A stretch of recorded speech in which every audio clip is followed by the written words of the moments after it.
Hello my bunnies, it's Tikki's Trinkets here, and today I have for y'all another polymer clay tutorial.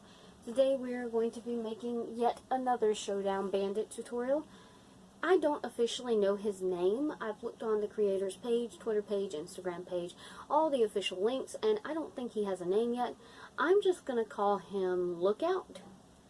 Yeah, I think that's a good way to call him. He is the puppet that you see in the, the little puzzle pieces on the Instagram page, and just anywhere like that where you see things about the characters of the games. He has binoculars and a bell, so I'm assuming obviously he's a villain in the game, the Showdown Bandit, which still is not out yet, but I'm waiting on it. And he is going to be, I think, alerting the other creatures, the other villains and bad guys in the game, that you, the protagonist, the bandit, is near and to come get you. Or maybe if you look up, he notifies you that you're here. Something along those lines. I'm really, really happy with how he came out, especially his eyes. Just the twirly effect matching with those green apple green shorts. Perfect. He is going to be, pardon me, he is going to be a set along with Miss Undertaker and the Bandit himself. They're going to be a 3-piece set on my Etsy shop, which the link to that is in on my YouTube channel, my Instagram bio, my Twitter bio. Everything is on a link tree, or you can just click it directly in my YouTube channel about page, whatever you want to call it. As for next week's video, I'm trying to remember what it was going to be. I have several requests that I'm trying to get around to. It's probably going to be another My Singing Monsters sculpture, if I'm recollecting right. And then after that, we will see more about that. I am going to be doing some painting videos. I did not do a video for this. I think I showed it in my last video, if I'm not mistaken. I don't think it was finished, but maybe I showed part of it. But this is the one that I've made so far. This is for the Georgia-Carolina State Fair. And that's just a little look-see at it. This is mixed medium, or more like a collage / mixed medium. But anyways, I will show you guys more on that in detail. I might just do a video where I just show you all the paintings I did for the Georgia-Carolina State Fair. Other than that, I will try to post some videos of me painting and talking, things like that with you. Hopefully next week. I just had a very busy week this week. Alright, that's enough talking now. We're almost at 3 minutes.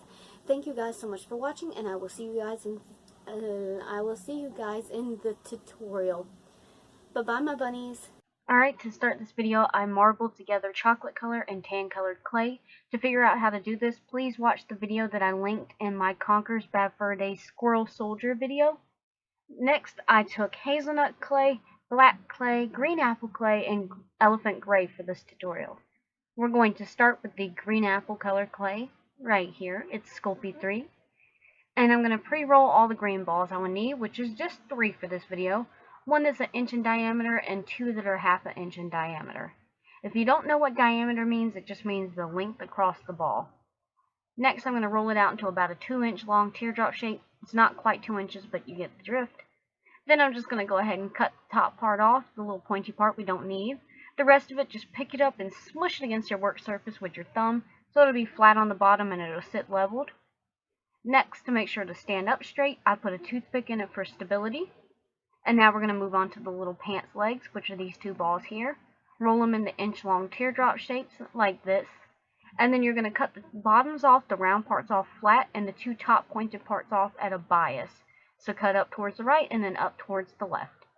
Then the part that's slightly biased, just stick it onto the bottom, I guess, the bottom of his body, just like this. Next, we're going to go ahead and go on to the marble wood color that I made. And we're going to pre-roll all the balls we will need, which is the ones that you'll see right here. But I realized I missed 2 balls for the arms, so you'll see that in the next big picture. Anyways, we're starting with this one. This is going to be the upper torso. So do the same thing you did with the lower half, rolling into a chunky teardrop shape. And then just cut the top off and the bottom off on this one. Then we're going to keep that little middle piece. Just slide it down on the toothpick and make sure it looks about evenly sized with the lower torso. Now remember I mentioned the 2 balls that were missing. As you can see in this picture, I put 2 more balls up there.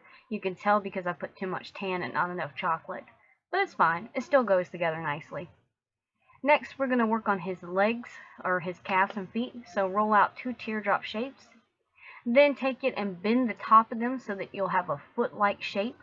Now we need it to be pointed, so just pinch the top so it'll make it a triangular shape.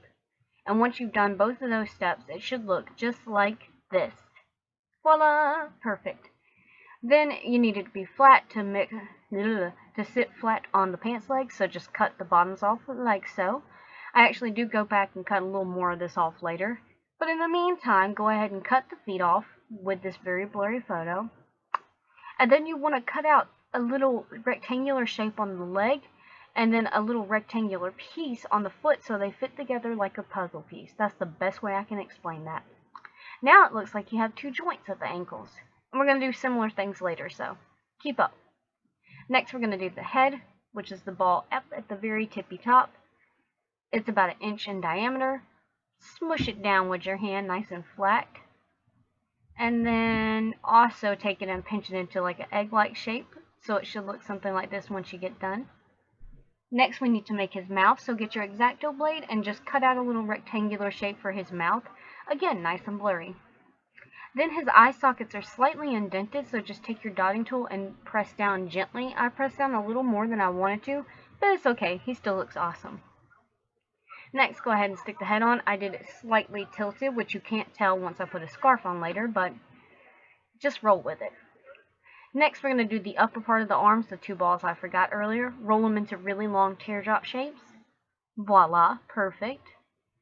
And then the top parts you're just going to cut it about in half, honestly. But you're going to keep these little top parts for the more narrow part. And just cut off the little bottoms into these little rectangular shapes again. That way the arm joints will go together as well. And then I also cut off the tops of them at a bias, one up to the right and one up to the left. Then these are the little bicep parts, so go ahead and stick it on the body. Again, he's twisted in a weird fashion for effect, but it doesn't look like that effect once he's baked. It's fine. Next, we're moving on to the lower part of the arms, the forearms. Do the same thing, but cut off the bottoms and the top so that he'll have flat wrists.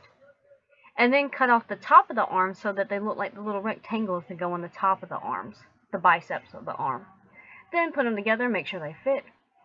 And they're not too long. If they're too long, just cut them off, make them a little bit shorter at the wrist. Then we're going to take these last 2 balls that we had up there, and you're going to roll these into teardrop shapes. But this time you're going to press them down flat with your fingers on the top so that they'll be flat. And then you're going to cut the pointed parts off so it will look just like this. And those little bits is what you're going to keep, because these are his hands. So then take your X-Acto blade and cut out 2 triangles in both hands to make them pointy little fingers. And then just go ahead and stick them on the wrist to make sure they fit and they look sized pretty well. Also, you're going to notice in the background I got a bunch of the wood color scrap clay. I just mashed it all together, and definitely keep and recycle this. You never know when you can use it. You don't ever want to throw this stuff away. Just put it in a little Ziploc bag without the, get the air out first. Anywho, next we're moving on to this elephant gray color. And you're going to roll out the balls that you need, which is literally just 2 for his bell. We're going to start with the bell part of the bell. You're going to roll it into a chunky, wonky teardrop shape. Then press it down with your index finger so it's still round on the top but flat on the bottom. Once you've done that and it looks nice and pretty, cut off the top and the bottom. It'll look something like this. I'm on a roll tonight. I'm having a good night. I hope you guys are too. This doesn't happen very often. Then you take your X-Acto blade and indent the lines that you want to be on the front, the back, and the little jagged lines, just based on a reference photo. Now we're going to take that other little ball and roll it into a snake. And then you're going to cut the head and the tail off the snake, which sounds very morbid, but you know what I mean. It's not a real snake. Then that little piece, just bend it into a C shape and stick it on the top of the bell. That little top part is going to go under his right hand, so just stick it right under there and angle it so that it looks like he's holding it. Perfecto. Next, we're going to move on to the black colored Sculpey 3 clay. Again, I don't have a preference to Sculpey 3. It's a good price, as you can see. I should take my labels off. Anywho, unless Hobby Lobby wants to give me a sponsor. And anywho, or Sculpey. Anyways, roll these into inch-long teardrop shapes. And then you're going to cut off the tops and the bottom. This is going to be the binocular, so after this we're going to roll straight back into elephant gray color and pre-roll 5 little balls that you'll need. The 4 being about the same size, the other one being a little bit bigger. Just squish all 4 of the small ones and put them onto the little binoculars. The last ball is going to be a little more complicated because it's the rung in the middle of the binoculars. So roll it into a chunky log shape. Then you're going to take some kind of rolling tool and roll it out nice and flat. I use my X-Acto blade. And it'll look like this, but not too thin. You don't want it to be falling apart. You need it to be a thick boy. Then you're going to cut it into a rectangular shape. And then you're just going to stick it in the middle of the binocular so it'll hold it all together. It'll look something like this. Then this is going to go inside of his left hands and kind of holding in his lap. So it'll look something like this once you get done. Or you can change the pose. You don't have to do what I did. That's all up to you. Now that we're done, you're going to take some Loctite glue or some crazy craft glue, right after I said I'm doing good, and glue it all together except for the head. Don't glue the head on yet. It's going to be much better to do this part without the head attached. Next, we're going to move on to the hazelnut colored clay. This is going to make his little robe slash scarf thing that he has. And you're going to pre-roll the balls you need, which is surprisingly just 2. One for the hood, one for the little cape drape. First off, you're just going to roll this into a very flat ball, which I forgot to put a picture of. And then put it on the head and pinch it. Then once you've done that, take it off the head and cut the excess off. Then you can put that little scrap piece back in your clay and smooth that little bit out. Then take your X-Acto blade and kind of rough it up around the edges and make it look old and worn, just like the rest of these puppets are. Then you can go ahead and put that back on the head. Perfect, but you don't have to glue this on yet either. Wait until we do the eyeballs before you start to go crazy with that glue. I mean, it's crazy glue for a reason, but don't go crazy yet. Then you're going to roll this into a 2-inch long sneck, and then you're going to roll that sneck out nice and flat, but don't make it too thin. Then I'm going to take a rubber tool and indent long lines and small lines to kind of make it look like a textured robe.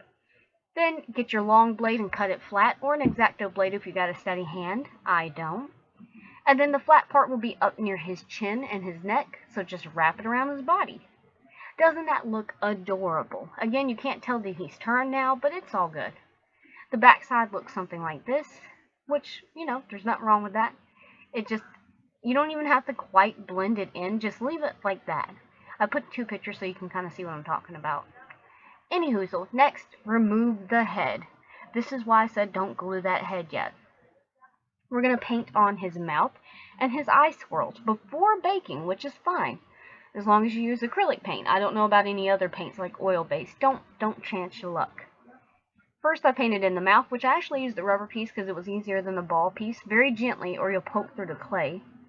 Then I took some lime green colored clay and I just used my little smallest dotting tool and very gently and slowly swirled on these little swirly swirls.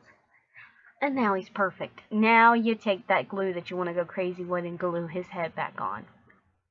After that, I use mica powder to kind of give a lustrous look to all the silver, so I brushed the bell just ever so gently and the binoculars just ever so gently on the gray. And it'll give this like a lustrous silver look, as you can see here. Well, what you can see through the blurriness.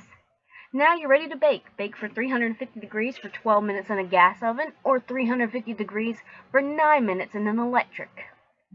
Next, while he's baking, you can get a little wooden piece, whatever shape or however you want it, if you want to do this, and some black acrylic paint and paint on floorboards. Once he's done baking and he's cooled down, you can get E6000 and go ahead and glue him to that base. Just put a little dab on the bottom and stick him on. Once that's fully dried, then you're ready to glaze with polyacrylic floor varnish that you got from Walmart's hardware section. And you're done. Thank you guys so much for watching. I hope you enjoyed my energy in this video and just the video itself. And I will see you guys in my next tutorial. I'll see you then. Bye-bye, my bunnies.